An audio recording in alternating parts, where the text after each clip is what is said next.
আর আপনি আমারে এখন ভয় দেখাচ্ছেন মামলা ও ছাতা তো আমি গুলিয়ে খেয়ে ফেলবো। মানে এখন আমরা এমপি তো আর ভয় তো। কিন্তু ইকবাল হাসান মাহমুদ টুকু সাহেব আমির হামজার বিরুদ্ধে এই মামলাটা 500 ধারা দণ্ডবিধি 500 ধারা মানহানির মামলাটা দায়ের করা হয়েছে। জ্বালানি এবং বিদ্যুৎ প্রতিমন্ত্রী ইকবাল হাসান মাহমুদ টুকু একটা নাস্তিক এবং ইসলাম বিদ্বেষী, আপাতমস্তক ইসলাম বিদ্বেষী। আমরা জানি নাস্তিক হচ্ছে মহান সৃষ্টিকর্তাকে যে অস্বীকার করে উনি একমাত্র নাস্তিক।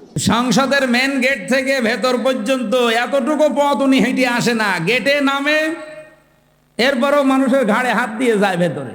আর সে যদি এই কথা বলে, কত মন্ত্রী আজ কথা বলছে তেল দিতে পারে না, একটু সরি বলবে না, বলছে হাইটে চলাফেরা করতে পারেন না, শরীর ভালো থাকবে, কথা হিসাব নিকাশ করে বলা দরকার না? কত মন্ত্রী আজ কথা বলছে তেল দিতে পারে না, একটু সরি বলবে না, বলছে হাইটে চলাফেরা করতে পারেন না, শরীর ভালো থাকবে। সুতরাং কথা যারা বলবেন হিসাব করে বলবেন। কত মানুষ আজকে কথা বলছে দেখেন, হিসাব নেই, মানে মাথা থেকে পা পর্যন্ত পিটানো দরকার শয়তান।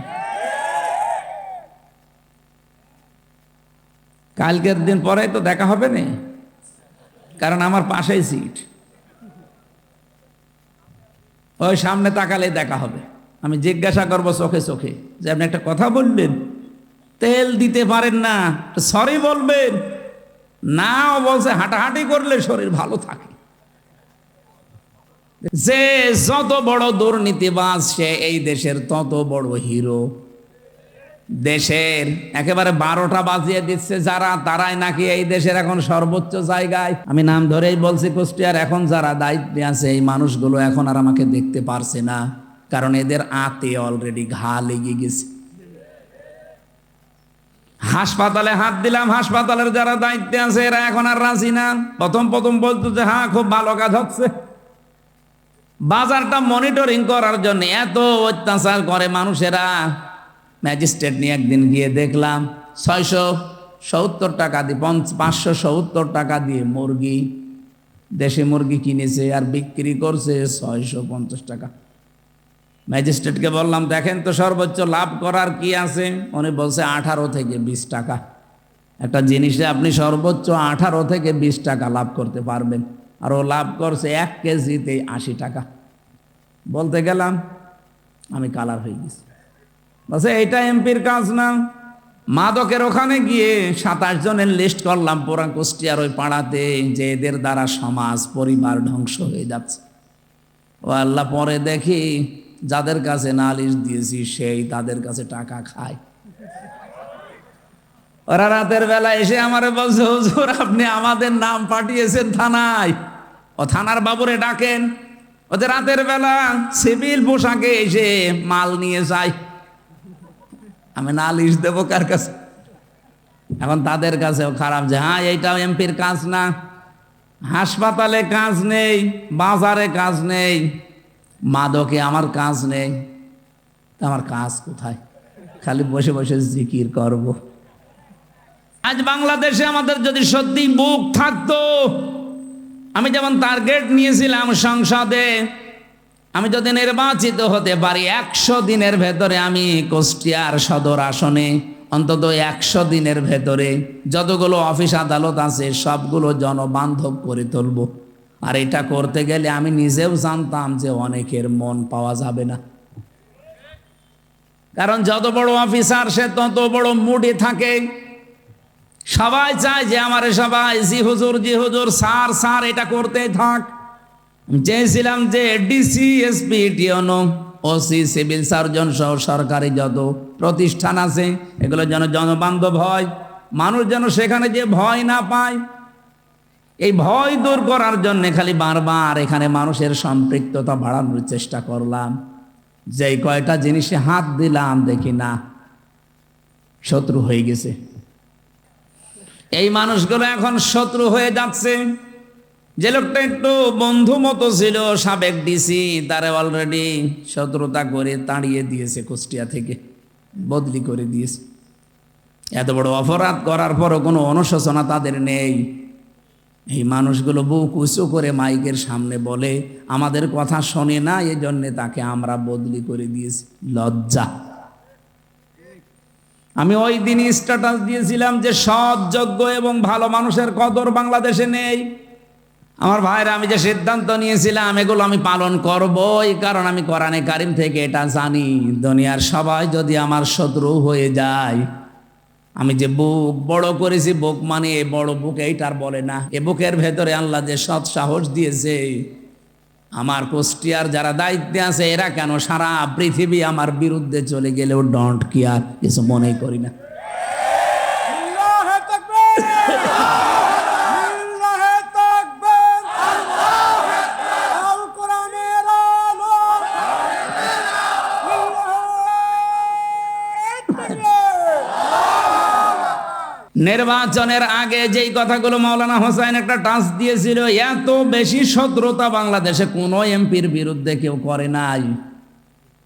আমার একেবারে সেই 11 সাল থেকে শুরু করে কাটসাট ভিডিওগুলো এনে 64 জেলায় ওরা 64টা মামলা পর্যন্ত দিয়েছিল কে দিয়ে? আমি একটা উদাহরণ দিতে গিয়ে 8 জনের নাম বলেছিলাম, তার ভেতরে আরাফাত রহমান, ওনার নামটাও ছিল।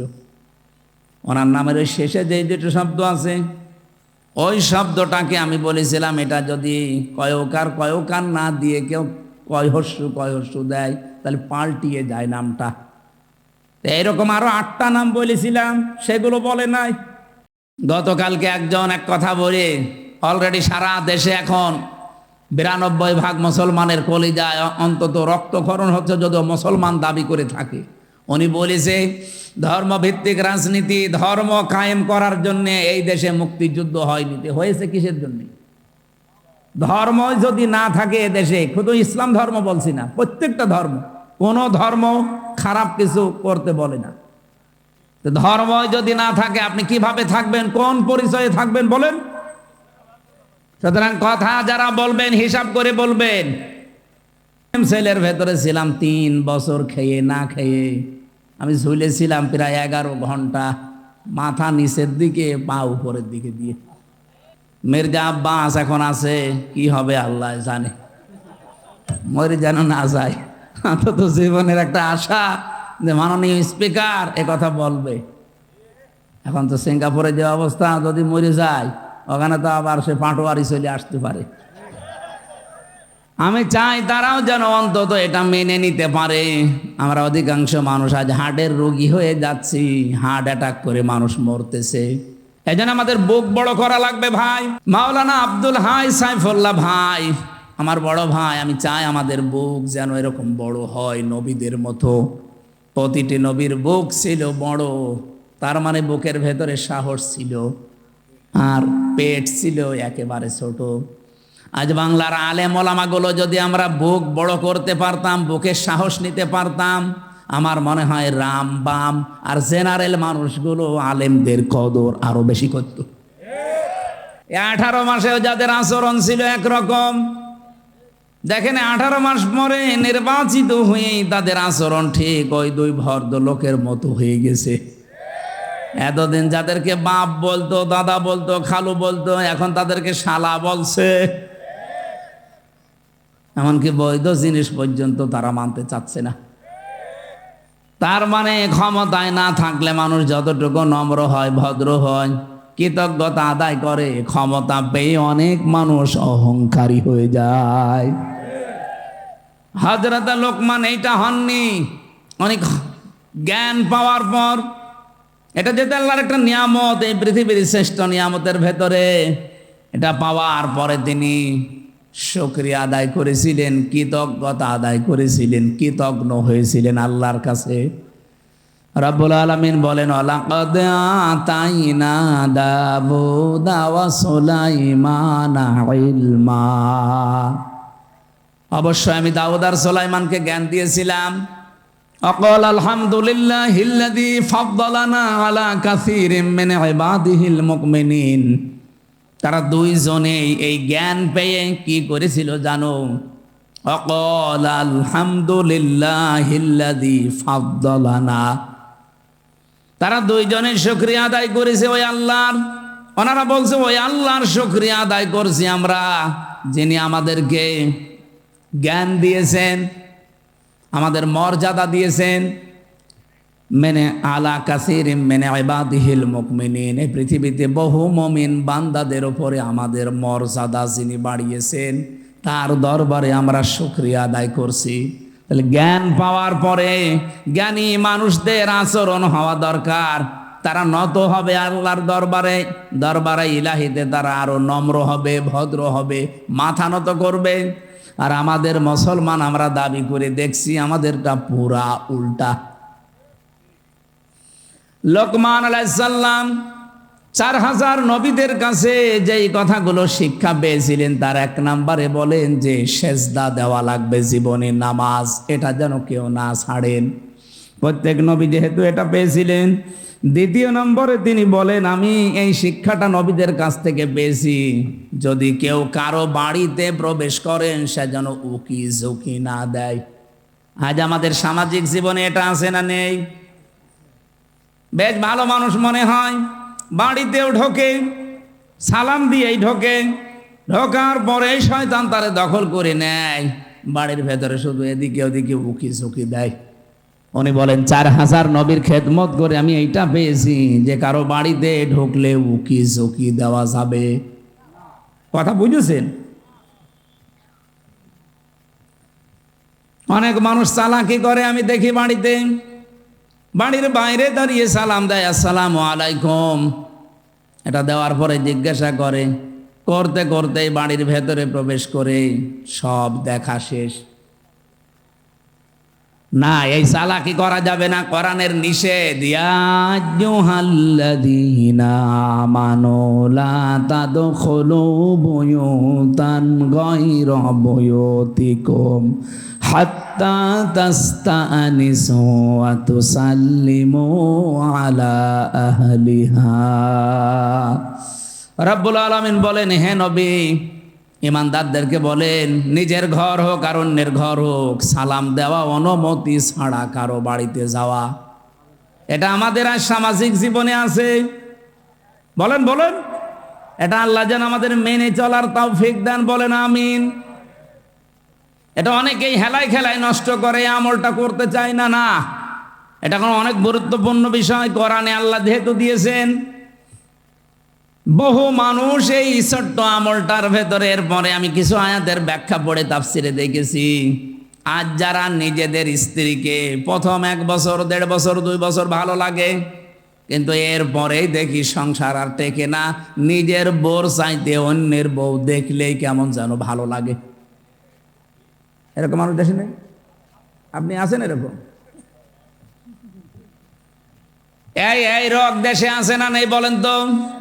প্রথম কিন্তু ভালোই লাগে। কালকেও একটা বিচার এসেছিল আমার কাছে, প্রায় রাত 10:30 পর্যন্ত এটার বিচার আমি করেছি।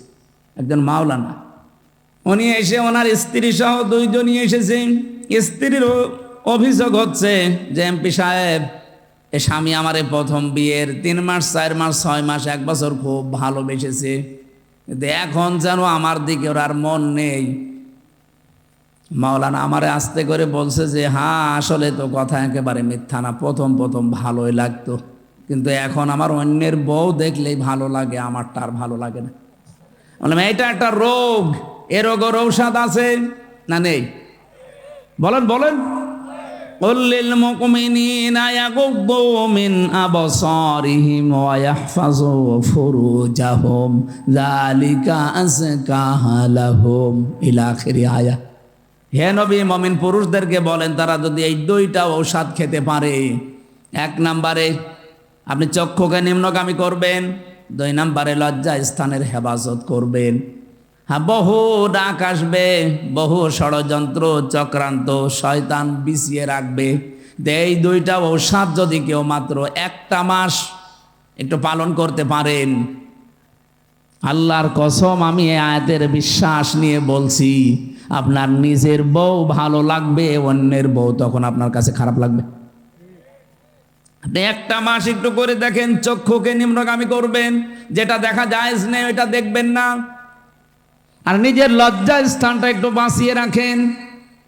1 মাস 6 মাস 1 বছর না, 1 মাস যদি এভাবে একটু কন্টিনিউয়াস করা যায়, আল্লাহর সাহায্য আসবে। তখন আর এই হাজারো পরিবারে যে সংসার আজ ভেঙে যাচ্ছে এইটাও বন্ধ হবে। এখানে যারা এরকম রোগী আমরা আছি, আমরা যেন রোগ মুক্ত হতে পারি, আল্লাহ তৌফিক দেন, বলেন আমিন।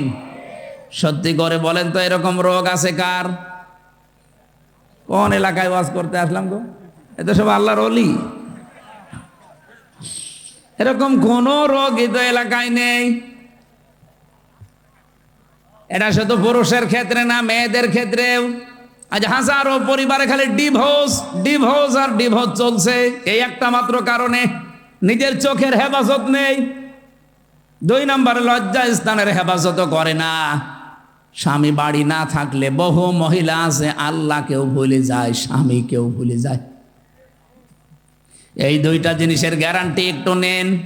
আমি আশা করছি আপনাদের, আমাদের যেসব রোগটা আছে, এই রোগকে আল্লাহ পুরাপুরি নিরাময় করে দেবেন, বলেন আমিন। 3 নাম্বারটা বলছি, হযরত লোকমান বলেন, আমি 3 নাম্বারে পেয়েছি, খাবার যদি খেতে বসো একেবারে সব সাবাড় করে ফেলবা না। প্রতিটি নবী এই শিক্ষাটা আমি নবীর খেদমত করে পেয়েছি 4000 নবীর কাছে। তারা কোনোদিন যা খেতে বসেছে সব সাবাড় করেনি। এই জন্য প্রত্যেক নবীর বুক ছিল বড় আর পেট ছিল ছোট। আমরা এমন উম্মত, আমাদের কোনো বুক নেই, শুধু পেট। আমি সংসদে আমার ডাইনে বামে সামনে পেছনে যেখানেই তাকাচ্ছি শুধু ভড়ি আর ভড়ি, খালি আমারই ভড়ি নেই। আমার বামে যেটা ওইটাও ভড়িয়ালা, ডাইনে যেটা ওইটাও ভড়িয়ালা। নাম নিলাম না, আপনি দেখতে পাবেন কালকে পরশু দিনই। কি ভড়ি গো! মাঝে মাঝে আমার মনে হয়, আল্লাহ এদের ভড়ি দেখে তো মহিলারা লজ্জা পাবে। ছেলে মেয়ে হয় আমাদের আর ভড়ি হয় এর। কি পেট, আখেরি পেট। নবীদের এরকম পেট হয়নি কেন? কারণ নবীরা 3টা সুন্নাত আদায় করে খাবার খেতেন। 1 ভাগ খাবার, 1 ভাগ পানি, আর 1 ভাগ হজম করার জন্য খালি রাখতেন। এই জন্য নবীদের পেট বড় হয়নি, বড় হয়েছে বুক। তাদের এই বুক বড় হওয়ার কারণে তারা জালেমদের সামনে মাথা নত করে নাই, সত্য বলতে ভয় পায় নাই। কথা বলছেন না কেন? এ দোষ শুধু আমাদের নিজেদেরই। আমি বুক বড় বলতে কিন্তু শুধুমাত্র একেবারে ডোনাল্ড ট্রাম্পের মতো এভাবে বুক বড় বোঝায়নি। এর ভেতরে সাহস লাগবে, ঈমান লাগবে। দরুদ আর সালাম আমাদের নবী মুহাম্মদ রাসূলুল্লাহ সাল্লাল্লাহু আলাইহি ওয়াসাল্লামের প্রতি। আমি তেলাওয়াত করেছি, আপনাদের অনেকের পরিচিত সূরা লোকমানের 12 নম্বর আয়াত। 34টা আয়াত আছে, 4টা রুকু আছে, মক্কায় নাজিল হয়েছে। একটা মাত্র আয়াতের উপরে আমাদের আজকের কথা হবে ইনশাআল্লাহ। এই পৃথিবীতে যত জ্ঞানী বান্দাদের নাম আমরা শুনেছি, তাদের ভেতরে অন্যতম একজন মানুষ লোকমান। আমি তার জীবনী পড়তে গিয়ে পেয়েছিলাম, ইবনে কাসির বর্ণনা দিচ্ছে, এই পৃথিবীতে 3 জন কালো মানুষের নাম পাওয়া যায়। একজন হযরতে ওমরের খাদেম ছিলেন, মাহাজা। 2 নম্বরে হযরতে বেলাল রাদিয়াল্লাহু তাআলা আনহু। 3 নম্বরে লোকমান আলাইহিস সালাম। চেহারা এত কালো, আমরা তো বুঝবো কালো বললে কি কাক অথবা হাড়ির তলা অথবা এই যে মাইক্রো। এ তো কি কালো! এর চাইতে হযরতে লোকমান আলাইহিস সালাম আরো কালো ছিলেন। তার ঠোঁটগুলো ছিল ঝুলে যাওয়া, মাথার চুলগুলো ছিল উস্কো খুস্কো, চেহারা ছিল একেবারে বেটে, মানে একেবারে শর্ট। বলেন তো, চেহারার যে বর্ণনা এতক্ষণ বললাম, ওনাকে যদি এখন সামনে আনি বারবার দেখতে মনে চাবে। অথচ এই মানুষটার মর্যাদা আল্লাহর কাছে এত বেশি, রব্বুল আলামিন কোরআনে কারীমের 34টা আয়াত সম্বলিত একটা সূরা তার নামে নাজিল করে তাকে চিরন্তন করে দিয়েছেন। তাকে চিরন্তন করেছিলেন কোন কোন কারণে? যে সমস্ত কারণগুলো আছে কোরআনের 34টা আয়াতের ভেতরে, অন্যতম হচ্ছে তিনি তার সন্তানকে, সবাইকে না, তিনি তার সন্তানকে ওসিয়ত করেছিলেন আল্লাহ রব্বুল আলামিনের সম্পর্কে। ওসিয়ত আর নসিহত কিন্তু এক না। ওসিয়ত শব্দটার বাংলা অর্থ হয় জোরালো ভাবে তাকিদ দিয়ে বলাকে, হযরতে লোকমান আল্লাহ পাক বর্ণনা দিয়েছেন, ওয়াইদে ক্বালা লোকমানু লিবনিহি ওয়া হুয়া ইয়াইযুহু ইয়া বুনাইয়া লা তুশরিক বিল্লাহ ইন্নাশ শিরকা লা যুলমুন আযীম। স্মরণ করো ওই সময়ের কথা যখন হযরতে লোকমান তার সন্তানকে ডাক দিয়ে বলেছিলেন, হে আমার কলিজার টুকরার সন্তান, লা তুশরিক বিল্লাহ, আল্লাহর সাথে শিরিক করা যাবে না। ইন্না শিরকা লা যুলমুন আযীম, অবশ্যই শিরক একটা বড় জুলুম, এটা বড় গুনাহ না, এই জায়গায় বড় জুলুমের কথা বলা হয়। পৃথিবীতে যত জুলুম হতে পারে সব চাইতে বড় জুলুম আল্লাহর দৃষ্টিতে শিরিক করা। এই জন্য পৃথিবীর সব গুনাহ মাফের গ্যারান্টি পাওয়া যায়, কিন্তু শিরিক করলে আল্লাহ ঘোষণায় দিয়েছেন যে মাফ হবে না। এই পৃথিবীতে যত নবীর জীবনী আমি পড়েছি, সব নবীদের কম বেশি হয়তো নসিহত আল্লাহ করেছিলেন, ওহী পাঠিয়েছিলেন, কিন্তু পৃথিবীর 2,24,000 বলেন আর 1,24,000 বলেন, যত নবী আল্লাহ পাঠিয়েছে প্রতিটি নবীকে একটা ওহী সবাইকে জানিয়েছে, সেটা শিরিক করা যাবে না। ওয়ালাকাদ উহিয়া ইলাইকা ওয়া ইলাল্লাযীনা মিন ক্বাবলিকা লাইন আশরাকতা বিল্লাহ ইলা আখিরি আয়াহ। লাইন আশরাকতা লা ইয়াহবাতান্না আমালুকা ওয়া লা তাকুনান্না মিনাল খাসিরিন। অবশ্যই হে নবী, আপনাকে আর আপনার পূর্বে যত নবী রাসূল পাঠিয়েছি প্রত্যেককে আমি ওহী করেছিলাম যে শিরিক করা যাবে না। আপনিও যদি শিরিক করেন, লাইন আশরাকতা লা ইয়াহবাতান্না আমালুকা, লামে তাকিদ নুনে সাকিলা, আপনার যত আমল আখলাক আছে, যত কাজ কারবার সব আমি আল্লাহ নষ্ট করে দেব। এখানে ফাইল সরাসরি আল্লাহ নিজে। ওয়ালা তাকুনান্না মিনাল খাসিরিন, আবার আল্লাহ গ্যারান্টি দিয়ে বলেছেন তুমি ক্ষতিগ্রস্ত হয়ে যাবে। বলেন নাউজুবিল্লাহ। নবীকে যদি আল্লাহ এত বড় হুঁশিয়ারি দিতে পারে, আমরা তো তার উম্মত। এই জন্য ভাইরা, আর জীবনে যাই করেন, কোন শিরিক যেন জীবনে না ঢোকে। শিরিকের এক কথাই ব্যাখ্যা হচ্ছে এই, আল্লাহ যেটা পারে ওটা অন্য কেউ পারে, এই কথা বিশ্বাস করার নাম শিরিক। এ বিশ্বাস বাংলাদেশের মানুষের নেই। আরো জোরে বলেন। কত মানুষ হেলায় খেলায় হোক, জেনে হোক না জেনে হোক, বলে ফেলছে যে ক্ষমতায় দেওয়ার মালিকও জনগণ, নামানোর মালিকও জনগণ। এটা যে প্রকাশ্য শিরিক, আপনারা কি বিশ্বাস করেন? শিরিক যে লোকটা করে সে লোকটা মুশরিক। সে লোকটা কি? আরো জোরে বলেন। ইন্নাহু মাইয়ুশরিক বিল্লাহ ফাকাদ হারামাল্লাহু আলাইহিল জান্নাহ। কোন মানুষ যদি শিরিক করে আমার আল্লাহ তাকে মাফ করবে না, গ্যারান্টি দিয়ে দিয়েছেন, ঘোষণা। তার 1 নাম্বার শাস্তি জাহান্নাম, তার জন্য ওয়াজিব, আর জান্নাত হারাম। আমালিজ জালিমিনা মিন আনসার, এমনকি তাকে সাহায্যকারীও কাউকে পাওয়া যাবে না। বগুড়াবাসী, আমি খুব চিন্তায় থাকি এই শব্দগুলো নিয়ে। বহু মানুষের জীবনে নামাজ, রোজা, হজ, যাকাত, পর্দা এগুলো আমরা পাচ্ছি, কিন্তু শিরিক রন্ধ্রে রন্ধ্রে ঢুকে আমাদের সব আমলগুলো অলরেডি নষ্ট করে ফেলছে। আহ্বান জানাচ্ছি, যাই করেন হিসাব নিকাশ করে, শিরিক যেন জীবনে না ঢোকে আমাদের। হযরত লোকমান তার সন্তানকে টাকা পয়সার সাথে আমার পরে ক্ষমতায় যাওয়া লাগবে কি করে, এইটা তিনি পরিচয় করাননি। হযরত লোকমান তার সন্তানকে পরিচয় করিয়েছিলেন কার সাথে?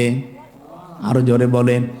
রব্বুল আলামিন এই উপদেশ বাণীতে, এই ওসিয়তে এত খুশি হয়েছেন, এই ওয়াজটা শোনার পর রব্বুল আলামিন এবার শুধুমাত্র হযরতে লোকমানের ছেলেকে না, কিয়ামত পর্যন্ত যত সন্তান দুনিয়ায় আসবে সব সন্তানের জন্য আল্লাহ নিজে এবার ওসিয়ত করলেন, ওয়াসাইনাল ইনসানা বিওয়ালিদাইহি হামালাতুহু উম্মুহু ওয়াহানান আলা ওয়াহান। তাম পৃথিবীর সব মানুষকে, এ মানুষ বলতে শুধু মুসলমান না, হে লোকমান, তুমি তো সন্তানকে টাকা পয়সা কিভাবে কামাই করা লাগবে, কিভাবে ক্ষমতা দখল করা লাগবে, প্রভাব প্রতিপত্তি এলাকায় অর্জন করা লাগবে, এ পরিচয় করাওনি। তুমি পরিচয় করালে আল্লাহর সাথে। আমি আল্লাহ এখন দায়িত্ব নিয়ে তোমার সাথে তোমার সন্তানের পরিচয় করিয়ে দিলাম। শুধুমাত্র তোমাকে না, অবশ্যইনাল ইনসান আছে। ইনসান মানে শুধু মুসলমান না, ইনসান মানে মানুষ। বলেন তো, হিন্দু কি মানুষ না? আরো জোরে বলুন। এলাকায় যদি কোনো অন্য ধর্মের ভাইরা বোনেরা থাকেন, কোরআনে কারীম আপনাকে ইঙ্গিত দিয়েছে যে পৃথিবীর সব মানুষের প্রতি আল্লাহর ওসিয়ত। এই ওসিয়ত মানে কিন্তু জোরালো ভাবে বলা, গুরুত্ব দিয়ে জোর দিয়ে বলা। আমি আল্লাহ জোর দিয়ে তামাম পৃথিবীর সব মানুষকে বললাম, পিতা মাতা যাদের আছে তাদের সাথে ভালো ব্যবহার করা লাগবে। এ ঘোষণা কার? আরো জোরে বলেন। কোরআনে কারিমে যেখানে মা বাবার কথা আমি পেয়েছি, সেই জায়গায় দেখেছি কোনো জায়গায় 3টা, কোনো জায়গায় 5টা, কোনো জায়গায় 7টা। খালি ব্যাখ্যা দিয়েছেন আল্লাহ। অন্যান্য কত মানুষের নাম তো কোরআনে আছে, কই এত ব্যাখ্যা তো আল্লাহ দেননি। এত বেশি ব্যাখ্যা আমার বাবার নামে আল্লাহ নিজে দিয়েছেন। রব্বুল আলামিন ব্যাখ্যা দিতে দিতে এমন সুন্দর সুন্দর শব্দগুলো চয়ন করলেন কোরআনে। অখফিদ লাহুমা জানাহাদ-দুল্লি মিনার রাহমা অকুর রব্বির হামহুমা কামা রব্বায়ানি সাগীরা। বলেন আল্লাহু আকবার। আল্লাহ বলেন অখফিজ। অখফিজ শব্দের শাব্দিক অর্থ হচ্ছে ডাউন করা, এরপরে ফল করে দেওয়া। শুধু ডাউন করার নাম অখফিজ না, ডাউন করার পরে ফল করে দাও। জানাহাদ-দুল্লি, জানাহুন মানে ডানা, জিল্লুন মানে নম্রতা বা ছায়া, 2টা অর্থই হয়। তোমার যে ছায়া আছে ডানার, এটা শুধুমাত্র ডাউন করবা না, ফল করে দিবা। আমি আয়াতটা পড়ার পর একবার চিন্তা করেছিলাম, আল্লাহ পাক কেন ডানার কথা দিলেন? কোনো মানুষের তো দুনিয়ায় ডানা হয় না, ডানা হয় পাখির। কার? আমাদের কি ডানা আছে? না, আমাদের আছে হাত। আল্লাহ তাহলে ইয়াদুন দিতে পারতেন, ইয়াদুন না দিয়ে, অদুদা না দিয়ে আল্লাহ জানাহন দিয়েছেন। এটা ধার করে নিয়ে এসেছেন পাখির কাছ থেকে। পাখির কাছ থেকে ডানা ধার করে আল্লাহ আমাদেরকে লাগিয়ে উদাহরণ দিলেন কেন? ডানা তো পৃথিবীতে আরো অন্যান্য জিনিসের আছে, হেলিকপ্টারের ডানা আছে, এরোপ্লেনের ডানা আছে, না নেই? সেই ডানা আল্লাহ তো নেননি, নিয়েছেন পাখির কাছ থেকে। আপনি হেলিকপ্টার, এরোপ্লেনের যে ডানা, এটা শুধুমাত্র ডাউন হয়, ফল হয় না। ফল হলে উড়বে না। এমনকি এর ভেতরে মোলায়েম কিছু নেই, সব শক্ত মজবুত। আর পাখির যে ডানা, এর ভেতরে পর আছে, পালক, এত সফট, এত কোমল, এত নরম। এই একটার সাথে একটা যখন লেগে যায়, পাখি যখন তার বাচ্চাদেরকে এই ডানার নিচে একটার সাথে আর একটা পর লাগিয়ে দেয়, তখন বাচ্চাগুলো এই ডানার নিচে একটা কিচির মিচির আওয়াজ দেয়। এটাকে বাংলায় বলা হয় অনির্বচন সুখ। তার মানে বাচ্চাগুলো মাকে বসাতে চায়, মা তুমি যেভাবে আমাদেরকে আগলিয়ে রেখেছো, তোমার ডানাগুলো শুধুমাত্র ডাউন করনি, ডাউন করার পরে ফল করে দিয়েছো। এই জন্য আমরা এমন নিরাপদে আছি যে আমাদেরকে আর অন্তত কোনো শত্রু দেখতে পাচ্ছে না, আমাদের ক্ষতি হওয়ার আর কোনো সম্ভাবনা নেই। আল্লাহ পাক বলেন, পৃথিবীর সন্তানেরা, মার বাবা তোমার জীবদ্দশায় যেন এইটা মনে করে যে আমার সাইফুল্লাহ থাকতে আমার আর কোনো চিন্তা নেই। আমার মনে হয় এরকম কথা মনে করার মতো সন্তান বা বাবা মা অনেক কম। অধিকাংশ পরিবারের সন্তান থাকা এটা আরো ঝামেলা। গতকালকে একটা ভিডিও দেখছিলাম, একটা সন্তানকে তার মা বাবা সম্পদ দিয়ে যায়নি, এই জন্যে বাবার কবর ভেঙে দিচ্ছে। এটা দেখেন, গাইবান্ধা। এক সাহাবী এসে বলেছিল, হে রাসূল, আমার বাবা আমাকে কিছু দেয়নি, আমি কি করব? বিশ্ব নবী বলেন, কিছু যদি না দেয়, ছোটবেলায় যা দিয়েছে কিয়ামত পর্যন্ত হায়াত পেয়েও সেটা শোধ দিতে পারবা না। বাবা যা বলে ওইটাই ফাইনাল, যদি আল্লাহ রসুলের বিরুদ্ধে না যায়। যেই ছেলেটা এই যে মা বাবার কবর ভেঙ্গে দিচ্ছে, টাকা পয়সা হয়তো জমি জায়গা তাকে দেয়নি, ও বুঝে করুক না বুঝে করুক, আমি শুধু ওর একা দোষ দেইনি, এই দোষটা ওর বাবারও আছে। কারণ যেই শিক্ষাটা দিলে সন্তানে আচরণ করবে না, সেই শিক্ষা ওর বাবা ওকে দেয়নি। যেই শিক্ষা দিলে আল্লাহর পরে মা আর বাবার স্থান এটা জানা যায়, ওই রকম শিক্ষাগুলোই মনে হয় আপনাদের এলাকায় বিভিন্ন জায়গায়। সাইফুল্লাহ ভাই বলছিলেন প্রায় 17টা কয়টা বক্তব্য চালু আছে, 11টা 13টা। এইরকম সন্তানগুলো যে সমস্ত এলাকায় আছে, এই 13টা 15টা 20টা করে যদি সব উদ্যোগ নিয়ে নিয়ে যে শিক্ষা পেলে আপনার কবর ভাঙবে না, আরো কবরের পাশে দাঁড়িয়ে দোয়া করবে, এইরকম আব্দুল হাই সাইফুল্লাহর মতো সন্তান আমরা তৈরি করতে চাই। আল্লাহ পাক প্রতিটি জেলায় প্রতিটি এলাকায় এরকম মানুষ যেন তৈরি করে দেন, বলেন আমিন। বগুড়াবাসী, এবার আমি যে কথা তুলতে চেয়েছিলাম, আমার 8টা পয়েন্টের ওপর আজকে আলোচনা আমি নোট করেছি। রব্বুল আলামিন যে 3জন কালো মানুষের নাম বললাম তাফসিরে, এটা মারিফুল কোরআনে পাবেন। এই 3জন কালো মানুষের ভেতরে হযরতে লোকমান একজন। আল্লাহ পাক বলেন, আমি আল্লাহ তার মর্যাদা এত বেশি বাড়িয়েছি কেন জানো? ওয়ালাকাদ আতাইনা লোকমানাল হিকমাতা, অবশ্যই আমি লোকমানকে জ্ঞান দিয়েছিলাম, হিকমা দিয়েছিলাম, আর তাকে এই কথা বলে দিয়েছিলাম, আনিশ করলি ওমা ইয়াশকুর ফাইন্নামা ইয়াশকুরু লিনাফসি, আনিশ করলিল্লাহ, যে আমি আল্লাহর শুকরিয়া আদায় করো, কৃতজ্ঞ হও। যে ব্যক্তি আল্লাহর শুকরিয়া আদায় করে সে যেন নিজের জন্যই করে।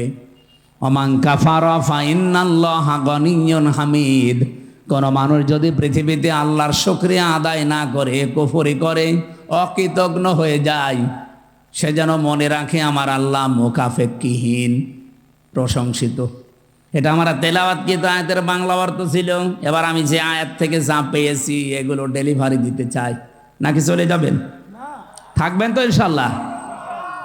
হযরত লোকমান তার সন্তানকে পরিচয় করিয়েছেন শুধুমাত্র আল্লাহর সাথে।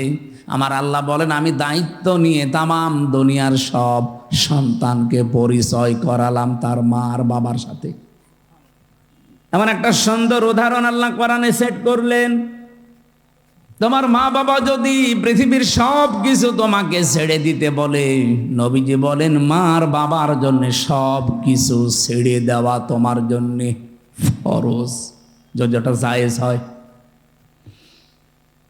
এখানে একটা মাসলা আছে, যেহেতু আলেমরা বসে আছেন, মায়ের কথা শুনে কিন্তু স্ত্রীকে তালাক দেওয়া জায়েজ নেই।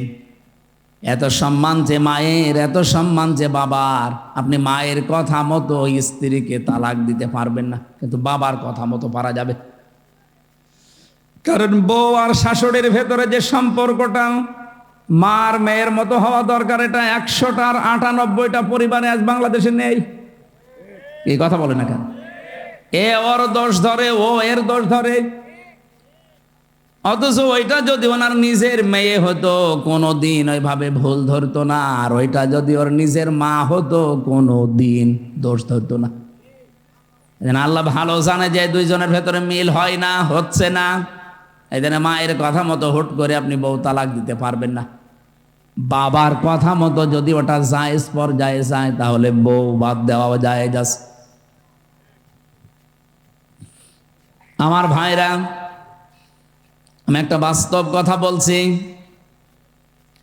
আজ বাংলাদেশের আমার যতটুকু ধারণা আমি দেখি এবং শুনি, এ দেশের আজ 100টা পরিবারের 90টা পরিবারে শান্তি নেই, শুধুমাত্র বউ আর শাশুড়ির এই ছোট মনের কারণে। আমরা আহ্বান জানাবো, মেয়েরা যারা এসেছেন আপনাদের মনটা আপনারা উদার করবেন। কয়দিন থাকবেন এই দুনিয়াতে? এই ছোট্ট দুনিয়ার ফেরেবে পড়ে যদি বিশাল আখেরাত আপনি পরিবারেই নষ্ট করে ফেলেন, আপনার মতো কি বলবো আহাম্মক আর কেউ নেই।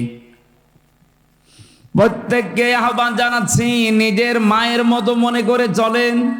নিজের মাও তো কত দোষ করে, ভুল করে, আপনি সবই সহ্য করে নেন, মাফ করে দেন। নিজের মেয়েও তো কত ভুল করে, না জানলে শিখিয়ে দেন। শাশুড়িগুলো যদি এই পর্যায়ে তৈরি হয় আর পুত্রবধূগুলো যদি মেয়ের মতো তৈরি হয়, বাংলাদেশের পরিবারে স্বামীদের হার্টের রোগ হবে না। বিয়ে করেনি তো হাসতেছে, বিয়ে করলে টের পেয়েছে। বিয়ে যারা করে নাই ওরা এই ঔষধ এখনো পায়নি। আমি তো যতটুকু দেখছি হাজারো পরিবারে আজ আমরা পুরুষ মানুষ যারা হার্টের রোগী, এই বউ আর শাশুড়ির এই ছোট মনের কারণে। এই এলাকায় মনে হয় এরকম মহিলা নেই? সম্মানিত মা বোনেরা, শুধু নামাজ পড়া, রোজা রাখার, কালো বোরকা পরা ইবাদত না, শাশুড়ির সাথে মায়ের মতো আচরণ করাও ইবাদত। পুত্রবধূর সাথে নিজের মেয়ের মতো আচরণ করা এটা ইবাদত। আপনি কিন্তু জালেম হয়ে মরবেন। এই শাশুড়ি যারা কিছু হলেই শুধু ছেলের কানে কানে তুলে দেয়, এটা তাল লাগায়, এর কারণে ছেলেটারও তার বউকে দেখতে পারে না, পরিবারে অশান্তি হয়, মেয়েটা অশান্তিতে থাকে। এই শাশুড়ি এরকম মন যাদের আছে, এরকম আচরণ যারা করেন, আপনি কিন্তু জালেম হয়ে মরবেন। এরকম শাশুড়ি কার বাড়িতে আছে একটু হাত তোলেন দেখি।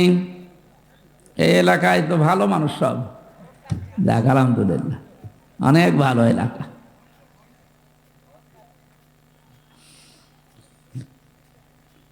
আমি কোরআনে কারিমের এই যে এই ব্যাখ্যামূলক আয়াতগুলো যখন পড়ি, আমার মনে হয় আল্লাহ তুমি কি বললে আর আমাদের পরিবারে কি চলছে।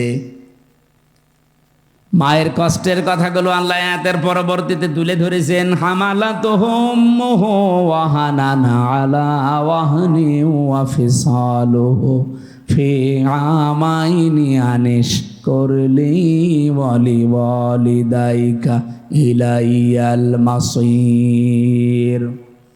আল্লাহ বলেন, এত কষ্ট করে মা তোমাকে পেটে বহন করে। আমি এই হামালাতুহুম ওয়াহানানের ব্যাখ্যা পড়েছি। একটা মা পৃথিবীর জমিনে একটা সন্তানকে ডেলিভারি দেওয়ার সময় 57 ইউনিট কষ্ট সহ্য করে। বিজ্ঞানী আয়াতের ব্যাখ্যা করতে গিয়ে জানিয়েছে, এই পৃথিবীর যত শক্তিশালী মানুষ হোক, এমনকি যদি ডোনাল্ড ট্রাম্প হয়, ও সর্বোচ্চ 47 না 45 ইউনিট কষ্ট সহ্য করতে পারবে। 45 ইউনিটের বেশি কষ্ট দিলে ডোনাল্ড ট্রাম্প মরে যাবে। কিন্তু একটা মা আপনাকে আমাকে পৃথিবীর এই মুখ দেখাতে গিয়ে ডেলিভারির সময় 57 ইউনিট কষ্ট সহ্য অলরেডি করেছে। এই কষ্ট সহ্য করার সময় সে সিদ্ধান্ত নিয়ে ফেলেছিল যে এই পৃথিবীতে যদি এই আমির হামজা, এ গোলাম রব্বানি, এ আকরাম এ সুন্দরভাবে খালাস হয়ে যায়, তাহলে জীবনে আর স্বামীর কাছে যাব না। কিন্তু আমির হামজা যখন দুনিয়ায় আসে, আকরাম যখন দুনিয়ায় এসে যায়, আকরামের হামজার চেহারা দেখার পরে এই যে কষ্টটা 10 মাস 10 দিনের ডেলিভারির, আল্লাহ বলেন সব আমি মুছে ফেলে দেই। আমরা যারা সন্তান আছি, আমাদেরকে যেহেতু পরিচয় আল্লাহ করিয়ে দিচ্ছেন মা আর বাবার সাথে, এই পৃথিবীতে আমরা জানি আল্লাহ পাক বাদে কারো আইন মানা জায়েজ। ফাকাদা রাব্বুকা আল্লা তা'বুদু ইল্লা ইয়্যাহু ওয়া বিল ওয়ালিদাইনি ইহসানা। আল্লাহর আইন মানা কি? সবাই বলেন। আর মা বাবার আইন মানা না, না ফরজ না। মা বাবার আইন মানা ফরজ না। ওয়া বিল ওয়ালিদাইনি ইহসানা, মা বাবার সেবা করা ফরজ। আর যার মা বাবা তার সেবা করা ফরজ। কথা বোঝা গেছে? যার মা বাবা, সে নারী হোক আর পুরুষ হোক, তার সেবা করা ফরজ। অন্য কেউ যদি না করে তার গোনা হবে না, হ্যাঁ সে যদি দায়িত্ব পালন করে তাহলে তার সওয়াব হবে। অনেক শ্বশুর আছে, শাশুড়ি আছে, আন্দাজে মন খারাপ করে, হ্যাঁ ইসলামী মাইন্ডের পরিবার থেকে বৌমা নিয়ে আসলাম, আমার খেদমত করে না। আরে বৌমা আপনার খেদমত করবে কোথায় পেয়েছেন আপনি? আপনার খেদমত যদি করা দায়িত্ব হয়ে থাকে, ফরজ হয়ে থাকে, এটা আপনার সন্তানের। তো ঠিক বললে তো হচ্ছে না, কারণ বহু সন্তান আমরা চাই। আমি আছি, রব্বানি আছে, আব্দুল হাই আছে, হাজারো সন্তান আমরা চাই আমার মা বাবার যে সম্মান আমরা তো জানি, তাদের সেবা করা, তাদের খেদমত করা, কিন্তু অধিকাংশ পরিবারে আমরা পারি না আমাদের বউর কারণে। কি কথা বললেন না কেন? এটা তো রেকর্ড হচ্ছে, আমার ম্যাডামও মনে হয় শুনবে, শুনুক, আমার আর কোনো ভয় নেই। হযরতে লোকমান বলেন, ইন্নী খদামতু, অবশ্যই আমি খেদমত করেছি, আলাফ আরবাআতা আলাফিম মিনাল আম্বিয়া, এই পৃথিবীতে 4000 নবীর খেদমত আমি করেছি। কত? খুব ভালো করে শুনবেন, 4000 নবীর আমি খেদমত করেছি। ও হাসালতু মিনহুম, তাদের কাছে আমি হাসিল করেছি, পেয়েছি এই 4000 নবীর খেদমত করতে গিয়ে সামানিয়াতা আশিয়া, 8টা জিনিস আমি তাদের কাছে পেয়েছি। তাহলে আজকের যে ওয়াজটা, এটা 1টা 2টা 3টা নবীর না, 4000 নবীর খেদমত করে তাদের কাছে হাসিল করা জিনিস। হযরত লোকমান বলেন, আমি 4000 নবীর খেদমত করেছি, তাদের কাছে যা যা পেয়েছি, তার মধ্যে 8টা জিনিস আমার কাছে অন্যতম। এই 8টা জিনিস আমি চাই পৃথিবী যতদিন থাকবে মানুষেরা এই 8টা জিনিস যেন অর্জন করে। বলেন সুবহানাল্লাহ।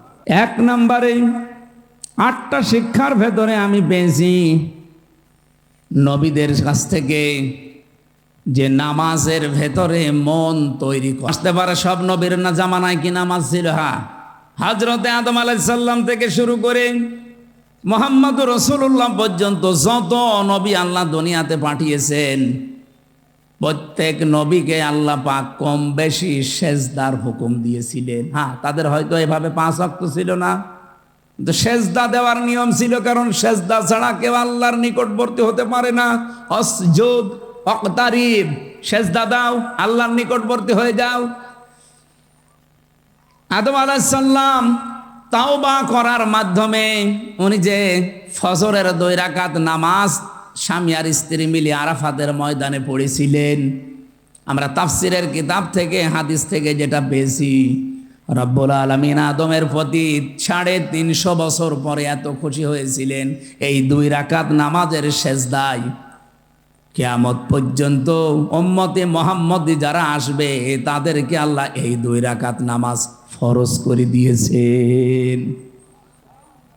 ওই দিন হযরত আদম আলাইহিস সালাম যে দোয়া করেছিলেন, এই দোয়াটা আল্লাহর কাছে এত বেশি পছন্দনীয়, এত বেশি ভালো লেগেছে, আল্লাহ ডাক দিয়ে বলেছিলেন, আদম, কিয়ামত পর্যন্ত তোমার সন্তানাদি যারা আসবে তারাও যদি কোনো ভুল করে অপরাধ করে এই দোয়াটা পড়ে, আমি আল্লাহ তোমার মতো সন্তানদেরকেও মাফ করে দেব। আদমের সন্তান আমরা যারা জবান খুলে পড়েন, রব্বানা যালামনা আনফুসানা ওয়া ইল্লাম তাগফির লানা ওয়া তারহামনা লানাকুনান্না মিনাল খাসিরিন। ফজরের নামাজের যে 2 রাকাত, এটা আদম আলাইহিস সালাম থেকে পাওয়া। জোহরের নামাজের যে 4 রাকাত, হযরতে ইব্রাহিম আলাইহিস সালাম থেকে পাওয়া। আসরের নামাজের যে 4 রাকাত, হযরতে উসাইর আলাইহিস সালাম থেকে পাওয়া। মাগরিবের নামাজ যে 3 রাকাত, হযরতে আইয়ুব আলাইহিস সালাম থেকে পাওয়া। এশার নামাজ যে 4 রাকাত, এটা হযরতে আয়েশার কারণে স্পেশাল ভাবে আল্লাহ মুহাম্মদুর রাসূলুল্লাহকে দিয়েছেন। রব্বুল আলামিন বলেন, হযরতে লোকমান, তাকে আমি আল্লাহ জ্ঞান দিয়েছিলাম, হিকমা দান করেছিলাম। এই জ্ঞান পাওয়ার পরে তার প্রথম কাজ হয়েছে সে শুকরিয়া আদায় করেছে আল্লাহর। তাহলে এখান থেকে কয়েকটা শিক্ষা পাওয়া যায়। জ্ঞান যারা পাবে, জ্ঞানী তো আল্লাহর দৃষ্টিতে তারা যারা আল্লাহর কাছে নত হবে, নম্র হবে, শুকরিয়া আদায় করবে আল্লাহর নিয়ামতগুলোর। তা আমাদের আচরণটা পুরা উল্টা। একটা ভিডিও দেখছিলাম আজকে আসার সময়, নৌকা নিয়ে পার হয়ে যাচ্ছে একজন, দুইজন শিক্ষিত মানুষ। মাঝিকে নৌকা যখন একেবারে নদীর মাঝে, অনেক সুন্দর সুন্দর কথা শোনাচ্ছে মাঝি। তুমি আমাদের বাবা, তুমি আমাদের দাদা, বাবা দাদা খালু যা বলার সব বলছে, যে শুধুমাত্র নদীটা আস্তে আস্তে পার করো। এ কথাগুলো শুনতে শুনতে বেশ নদীটা পার করে যেই ডাঙ্গায় তুলে দিয়েছে, ডাঙ্গায় নামার পরে এমন গালিগালাজ আরম্ভ করেছে। আমার এই উদাহরণটা ভিডিওতে দেখার পরে মনে হচ্ছিল বাংলাদেশে আজ অনেকেই এই আচরণ করছে। হযরত লোকমান বলেন, আমি নবীদের কাছে 4000 নবীর কাছে এইটা পেয়েছিলাম, 4 নম্বরে পেয়েছি প্রত্যেকটা নবীর কাছ থেকে যে কথা বলতে হলে হিসাব করে বলা লাগবে। সুতরাং কথা যারা বলবেন হিসাব করে বলবেন। কত মানুষ আজকে কথা বলছে দেখেন, হিসাব নেই। কত মন্ত্রী আজ কথা বলছে, তেল দিতে পারে না, একটু সরি বলবে না, বলছে হাইটে চলাফেরা করতে পারেন না, শরীর ভালো থাকবে। মানে মাথা থেকে পা পর্যন্ত পিটানো দরকার শয়তান। কালকের দিন পরে তো দেখা হবে না, কারণ আমার পাশেই সিট, ওই সামনে তাকালে দেখা হবে। আমি জিজ্ঞাসা করবো চোখে চোখে যে আপনি একটা কথা বললেন, তেল দিতে পারেন না, সরি বলবেন না। ও বলছে হাঁটাহাঁটি করলে শরীর ভালো থাকে। সংসদের মেন গেট থেকে ভেতর পর্যন্ত এতটুকু পথ উনি হেঁটে আসে না, গেটে নামে, এরপরও মানুষের ঘাড়ে হাত দিয়ে যায় ভেতরে। আর সে যদি এই কথা বলে, কথা হিসাব নিকাশ করে বলা দরকার না? গতকালকে একজন এক কথা বলে, অলরেডি সারা দেশে এখন 92% মুসলমানের কলিজায় অন্তত রক্তক্ষরণ হচ্ছে, যদিও মুসলমান দাবি করে থাকে। উনি বলেছে ধর্মভিত্তিক রাজনীতি, ধর্ম কায়েম করার জন্য এই দেশে মুক্তিযুদ্ধ হয়নি। হয়েছে কিসের জন্য? ধর্ম যদি না থাকে দেশে, শুধু ইসলাম ধর্ম বলছি না, প্রত্যেকটা ধর্ম, কোনো ধর্ম খারাপ কিছু করতে বলে না। ধর্ম যদি না থাকে আপনি কিভাবে থাকবেন, কোন পরিচয়ে থাকবেন বলেন? সুতরাং কথা যারা বলবেন হিসাব করে বলবেন। 5 নম্বরে উনি বলেন, আমি পেয়েছি নবীদের কাছ থেকে সব সময় আল্লাহকে সঙ্গে রাখা লাগবে। 6 নম্বরে আমি পেয়েছি এই পৃথিবীতে কবরের চিন্তা করা লাগবে। 7 নম্বরে আমি 2টা জিনিস অর্জন আর 2টা জিনিস বর্জন পেয়েছি। 7 নম্বরে পেয়েছি সব সময় মানুষ যেন অন্তত মরা লাগবে এই চিন্তাটা মাথায় নিয়ে ঘোরে। যখনই চিন্তা হবে যে মরা লাগবে, ওর দ্বারা দুর্নীতি করা সম্ভব না। সর্বশেষ আমি 8 নম্বরে প্রত্যেক নবীর কাছে এটা পেয়েছি যে জীবনে আমাদের যেন কোনো বিষয়ে অহংকার না আসে। আল্লাহ পাক এই 8টা জিনিস 4000 নবী এগুলো শিখিয়েছে। উনি বলেন হাসল তো আমি হাসিল করেছি, পেয়েছি মিনহুম এই নবীদের কাছ থেকে সামানিয়াতা আশিয়া, এই 8টা জিনিস কিয়ামত পর্যন্ত দুনিয়ায় যারা আসবে তারা যেন এই 8টা জিনিসকে ফলো করে চলতে পারে, আমরাও যেন পারি। বলেন আমিন। আমরা যতগুলো কথা সেই মাগরিবের পর থেকে শুনতেছি বিভিন্ন ওলামা ইকরামের মুখে, আল্লাহ যেন আমল করার তৌফিক দেন। হেদায়েত পাওয়ার জন্য আল্লাহর নিকটে যারা বুদ্ধিমান, এই মানুষগুলোর পরিচয় আমরা কোরআনে কারিমে পেয়েছি। এলাকায় যেহেতু এটা আর সংসদীয় আসন বগুড়া 3, আমার মনে হয় 4.5 লাখ 5 লাখ মানুষ এই আসনে বাস করে। সবাই কোরআনের জন্য এখানে আসে না। আল্লাহর দৃষ্টিতে বুদ্ধিমান কারা এবং আল্লাহ হেদায়েত দেবে কাদের, তিনি নিজে। সে কথা সূরা জুমারের 18 নম্বর আয়াতে আছে। আল্লাহ রাব্বুল আলামিন বলেন, আল্লাযীনা ইয়াস্তামিউনাল কাওলা ফায়াত্তাবিউনা আহসানা উলাইকাল্লাযীনা হাদাহুমুল্লাহ ওয়া উলাইকা হুমুল আলবাব। এই আয়াতটা পড়ার পরে আমি মাঝে মাঝে মিলাই দেশের মানুষের সাথে যে আল্লাহ বুদ্ধিমান বলেছেন কাকে আর আমরা বুদ্ধিমান বলি কাকে। আল্লাহ পাক বলেন, যারা কোরআনে কারীম শুনছে এবং শুনবে, ইস্তামিউনা এটা মজারে, কোরআনের এই কথাগুলো যারা পৃথিবীতে শুনছে ভবিষ্যতেও যারা শুনবে, ফায়াত্তাবিউনা আহসানা, অতঃপর এর ভেতরে যে উত্তম কথাগুলো আছে সেগুলো যারা অনুসরণের মাধ্যমে মেনে নেয়, শুধু শুনেই শেষ করে দেয় না, ইত্তেবা করে। এই শব্দটার ব্যাখ্যা করতে গিয়ে মুফাসসিরিনে কেরাম লিখেছেন, এখানে তা বা আইন তাবউন দিয়ে শব্দটা গঠিত।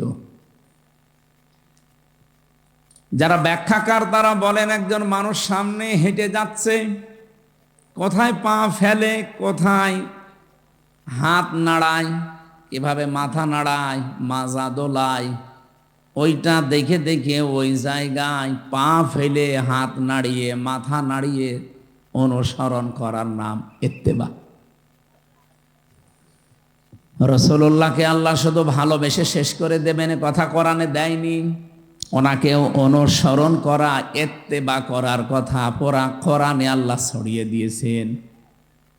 কুল ইন কুনতুম তুহিব্বুনাল্লাহা ফাত্তাবিউনি ইউহিব্বুকুমুল্লাহ ফায়াগফির লাকুম যুনুবাকুম আল্লাহু গফুরুর রহিম।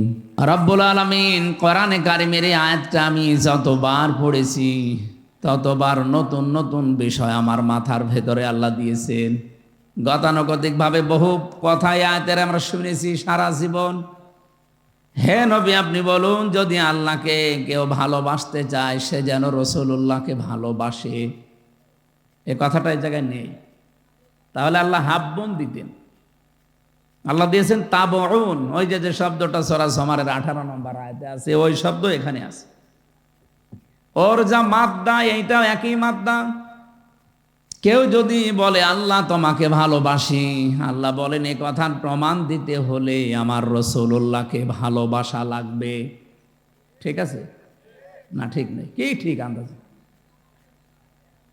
আমি এর আগে একটা মিনিট নষ্ট করলাম না।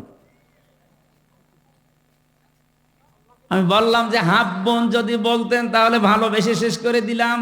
যেমন বেশি ছিল ভালো আবু তালেব, এমনকি আবু লাহাবও রাসূলুল্লাহকে ভালোবেসেছিল জন্মে। আপনি দেখেছেন তার জন্মে খুশি হয়ে নিজের বাড়ির কাজের মহিলাকে আজাদ করে দিয়েছে। এরকম তো আপনারা করতে পারবেন না, আমরাও পারি না। এত বড় স্যাক্রিফাইস করেছে সেই লোকটা, কিন্তু সে ভালোবাসা পর্যন্তই শেষ করে দিয়েছে। রাসূলুল্লাহ যখন অনুসরণের কথা জানিয়েছে তখন সে পাথর মেরেছে। এই কথা বলেন না কেন? আমি এখান থেকে একটা শিক্ষা পেয়েছি, বিশ্বনবীর দিকেও কিন্তু এই হাত দিয়ে এভাবে পাথর তুলে নিক্ষেপ করেছিল আর বলেছিল তাব্বালাকা আলিহাদা জামাতানা, মুহাম্মদ তুমি ধ্বংস হয়ে যাও, আমাদেরকে এই কথা বলার জন্য একত্রিত করেছো। আমি যতগুলো তাফসিরে জীবনে মিলিয়েছি, আমার ছোট্ট ব্রেনের ভেতরে এটা অলরেডি ধরা দিয়েছে। বাংলাদেশ সম্পর্কে আমি এই কথাটা এভাবে বলতে চাই, আবু লাহাব শুধু একটা পাথর নিক্ষেপ করেছিল রাসূলুল্লাহর দিকে। কয় হাত দিয়ে? বলেন বলেন। ও কিন্তু এক হাত দিয়ে পাথর নিক্ষেপ করেছে, দুই হাত ব্যবহার করে নাই। কিন্তু আল্লাহ কোরআনে কারিমে জবাব দেওয়ার সময় এক হাতের কথা দেয়নি, দিয়েছেন তাব্বাত ইয়াদা আবি লাহাবি ওয়া তাব। আল্লাহ এদা নিয়েছিল শব্দটা, নুনটা পড়ে গেছে। ইয়াদুন না দিয়ে আল্লাহ এদা টান দিলেন কেন? আমার প্রশ্ন, দুনিয়াতে যে যতটুকু অপরাধ করে তার অতটুকু শাস্তি দিলেই এটা ন্যায় বিচার হয়ে যায়। আল্লাহ তাআলা এখানে এক হাত ব্যবহার না করে দুই হাতের কথা জানিয়েছেন। এতটুকু আল্লাহ শেষ করে দেননি, অতাব্বা দিয়েছেন ওর দুই হাত তো ধ্বংস হবে, এমনকি ওর নিজেও ধ্বংস হয়ে যাক। আল্লাহ বরদোয়া দিতে দিতে এমন পর্যায়ে গেছে, মা আগনা আনহু মালুহু ওয়া মা কাসাব। ও জীবনে যা অর্জন করেছিল ওর কোনো সম্পদ কাজে আসে নাই, এমনকি ওর লাশটা শেষ পর্যন্ত পচে নষ্ট হয়ে গেছে, মাটিও কেউ দিতে পারে নাই। শেষে ঠেলা দিয়ে গর্তের ভেতরে ফেলে পাথর দিয়ে চাপা দিয়েছে তার আত্মীয় স্বজনেরা। আপনি ভাবেন তো কোন পর্যায়ে তাকে পৌঁছিয়েছে। রাসূলুল্লাহর সাথে বেয়াদবি করে আর কি, সায়াসলা নারং যাতা লাহাব। এখানে আল্লাহ সিন দিয়ে আরম্ভ করলেন। আমার মনে হয় আসলা নারং যাতা লাহাব দিলেও আমরা আলেমরা অর্থ করতে পারতাম, পারতেন না? সিন দিয়েছেন কেন? সিন, সাফা, কদ, লাম এরকম 13টা শব্দ আছে আরবি গ্রামারে। কোন সেন্টেন্সের আগে যদি একটা ব্যবহার হয়, বিশেষ করে সিন আর সাফা, তাহলে বাংলা অর্থ দাঁড়ায় অতি তাড়াতাড়ি, অতি শীঘ্রই। আল্লাহ তাআলা সেই 1500 বছর আগে ওর নামে বলতে বলতে এই পর্যায়ে এসেছেন যে অতি শীঘ্রই ওকে জাহান্নামের লেলিহান আগুনে প্রবেশ করাবো। অতটুকু আল্লাহ বলেন না যে না, ওমরাত ওর স্ত্রী পর্যন্ত ওর সাথে থাকবে। এখান থেকে আমি সেই কয়টা শিক্ষা বের করতে পেরেছি, তার 1 নম্বরে এই লোকটা এক হাত ব্যবহার করে হাত ধ্বংস হয়ে গেল তার কয়টা। ওনা এইটা দিয়ে মেরেছে, এইটা তো কিছু করে নাই, কিন্তু এই হাত নড়াচড়া করেছিল। আমি যদি এইটা এখন এখান থেকে অন্তত 20 হাত দূরে নিক্ষেপ করি, এভাবে হাত তো ব্যবহার করছি একটা, আর এইটা নড়াচড়া করবে। কি কথা বলছে না কেন? আল্লাহ এই যে নড়াচড়া করেছিল, এই জন্য এই হাতও রাখে না, এটাও ধ্বংস করে দিয়েছে। আজ বাংলাদেশ সহ বিশ্বে ইসলামপন্থীদের ডাইরেক্ট ইনডাইরেক্ট ধ্বংস করার জন্য, ইসলামকে নিঃশেষ করার জন্য যারা কাজ করছেন, ডান হাতের মতো বাম হাত দিয়ে অনেকে পেছন দরজা দিয়ে নাড়াচাড়া দিচ্ছে। বুঝে ঠিক বললেন নাকি আন্দাজে?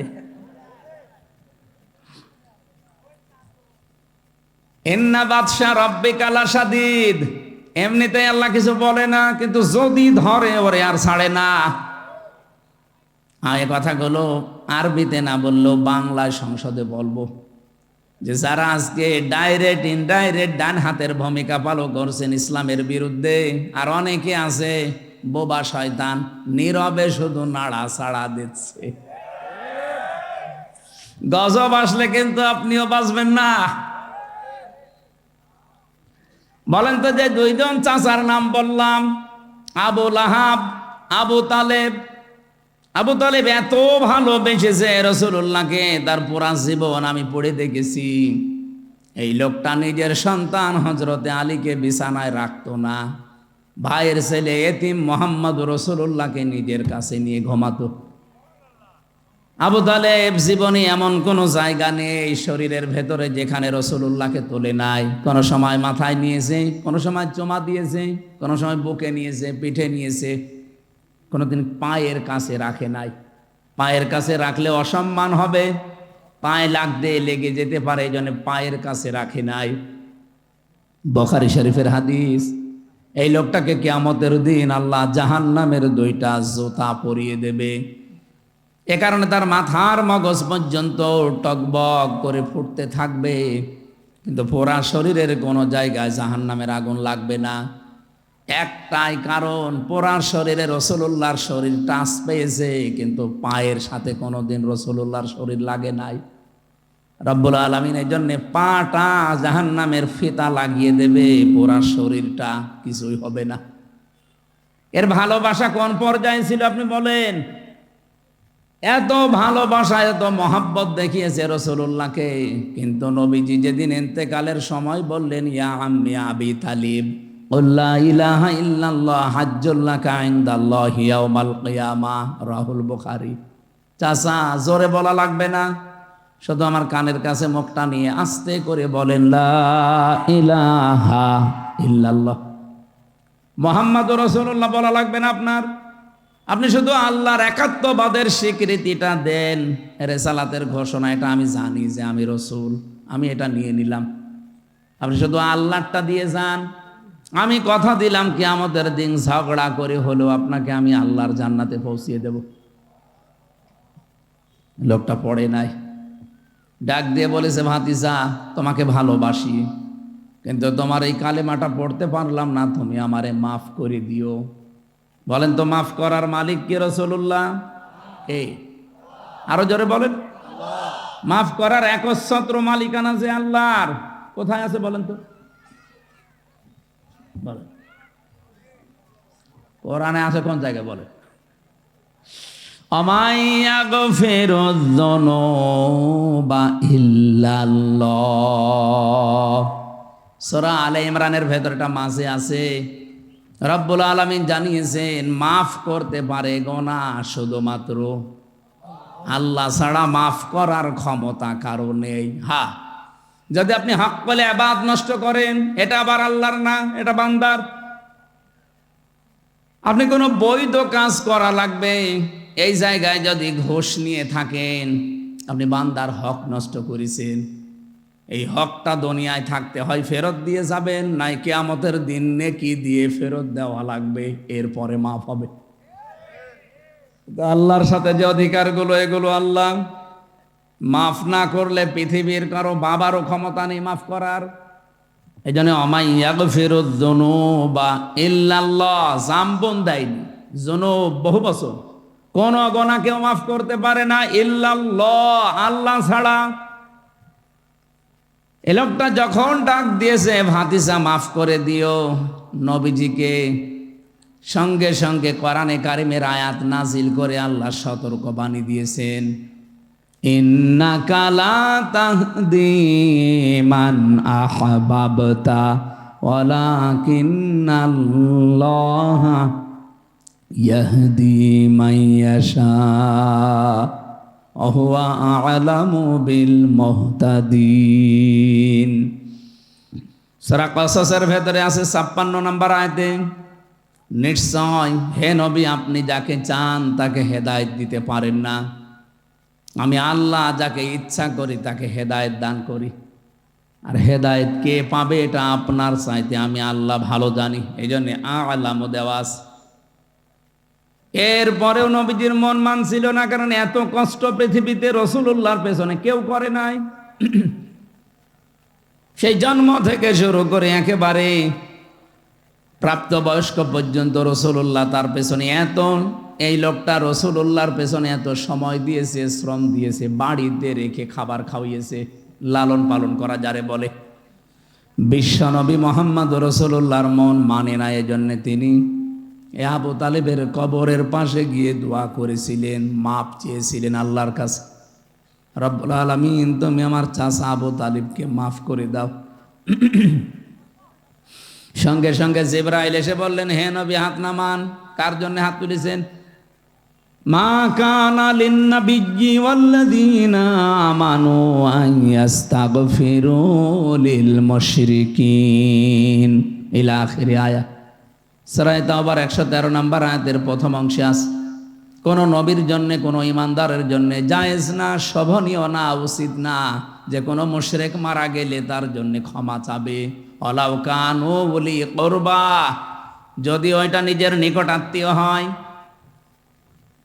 বাংলার মুসলমানেরা এটা রেকর্ড হচ্ছে। আপনি কার দোয়া আল্লাহ ফেরত দিচ্ছে টের পাচ্ছেন? জীবনে যেই নবী হাত তুলেছে আল্লাহ ফেরত দিয়েছে এমন রেকর্ড নেই, শুধু একটা জায়গায় বিশ্ব নবী হাত তুলেছে আল্লাহ ফেরত দিয়েছে, আমি তার পুরা জীবনী পেড়ে একটা জায়গায় পেয়েছি। মনের ভেতরে যার কামনা আসলে কবুল হয়ে যেত, মনের ভেতরে কামনা আসলে যার কবুল হয়ে যেত, সেই নবী হাত তুলে বসে আছে, আল্লাহ হাত ফেরত দিচ্ছে যে চাচা মুশরিক এই কারণে। অথচ বাংলাদেশে আমরা দেখি অনেক মুশরিক একেবারে টাটকা মরে যায়, আর আমরা দোয়া করে জান্নাতে দিয়ে আসি, মনে হয় যে আমরা কন্ট্রাক্টারই নিয়েছি। জান্নাত তো আমাদের বাবার, নাকি আমাদের বাবার। এ ধোকার ভেতরে আছেন আপনারা, আর আমরাও ধোকা দিচ্ছি। নবীজির মতো মানুষ যদি দোয়া করে দোয়া আল্লাহ ফেরত দেয় যে কবুল হবে না, চাচা মুশরিক, আপনার আত্মীয়তাতে কি হয়েছে? কোন চিন্তায় আছেন আপনি নিজেকে প্রশ্ন করেন।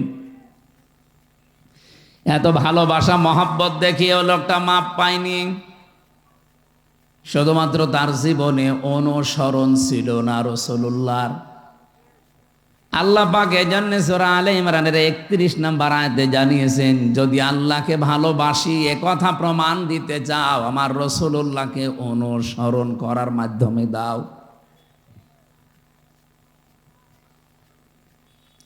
ইউহিব্বুকুমুল্লাহ, 1 নম্বরে আমি আল্লাহ নিজেই তোমাদেরকে তাহলে ভালোবাসা আরম্ভ করছি এবং করেছি না। ইউহিব্বু এটাও মজারে, কেউ যদি রাসূলুল্লাহকে অনুসরণ আরম্ভ করে, আমার আল্লাহ তাকে ভালোবাসা শুরু করবে। এদিকে তাকান ভালো করে, এই শব্দটা বোঝেন। কোরআনের কোন শব্দ যদি কেউ বোঝার জন্য চেষ্টা করেন, 500 রাকাত নফল নামাজের সওয়াব হবে। এই যে ভাই, এই কে, এটা কে? ঠিক আছে,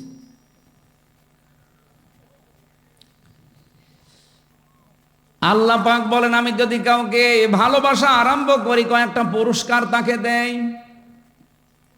ওয়াগফির লাকুম যুনুবাকুম আল্লাহু গফুরুর রহিম। 1 নম্বরে আমি আল্লাহ নিজে তাকে মাফ করে দিচ্ছি এবং দেব। গোনা কয়টা মাফ করব? আল্লাহ জামবন দিতে পারতেন, জামবানে দিতে পারতেন, দিয়েছেন জুনুব। একটা গোনাও তার বাকি থাকবে না। আর যখন থেকে রাসূলুল্লাহর অনুসরণ আরম্ভ করবে, ওই দিন থেকে ওর জীবনের সব অপরাধ আমি আল্লাহ মাফ করে দেব। না মাফ করে দিয়েছি, দেব। নওগাঁ বগুড়া বাসী এবার বলেন তো, কেউ যদি রাসূলুল্লাহকে অনুসরণ আরম্ভ না করে, আল্লাহ তাকে মাফ করবে, ভালোবাসা আরম্ভ করবে? বলেন বলেন। এই আয়াতটার ব্যাখ্যা পড়ে আমি যতটুকু বুঝলাম, এই পৃথিবীতে কেউ যদি রাসূলুল্লাহর অনুসরণ আরম্ভ না করে, ও যদি আকাশ দিয়ে উড়িয়েও যায়, আল্লাহ ওকে এখনো ভালোবাসা আরম্ভ করেনি। এখন আমার প্রশ্ন ভাই, এই যে অনুসরণটা, এটা কি আংশিক না পূর্ণাঙ্গ? বলেন বলেন। বাংলাদেশে বহু মানুষ আমরা রাসূলুল্লাহ অনুসরণ করি ভালোবাসার মাধ্যমে, কিন্তু আংশিক। হয়তো টুপি দিয়ে, জব্বা দিয়ে, দাড়ি দিয়ে, পাগড়ি দিয়ে, দস্তরখানা বিছিয়ে খাবার খাওয়া, এই অনুসরণ আমাদের শেষ। জীবন কি এই শেষ না আরো আছে? আপনাকে তো অনুসরণ করা লাগবে পূর্ণাঙ্গ। এই পূর্ণাঙ্গ অনুসরণের কথাগুলো যখন আমরা বিস্তারিত বলতে চাই, তখন যারা ওই আংশিক অনুসরণ করে অভ্যস্ত, তারা আমাদেরকে শত্রু মনে করে। আমার কথা মনে হয় বুঝে ফেলেছেন। না বোঝার ভান করে আছেন কারা? হাত তোলেন তো। আপনি এখনো বোঝেননি?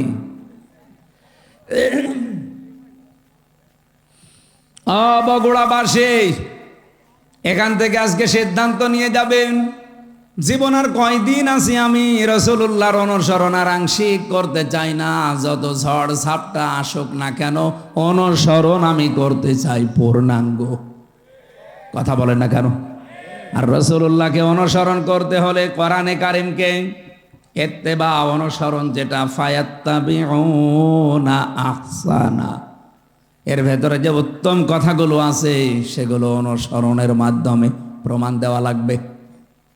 আল্লাহ পাক এই কথা বলে শেষ করেননি, আয়াতটা শেষ করলেন, উলাইকাল্লাযীনা হাদাহুমুল্লাহ, এই মানুষগুলোকে আমি আল্লাহ হেদায়েত দিচ্ছি এবং দেব।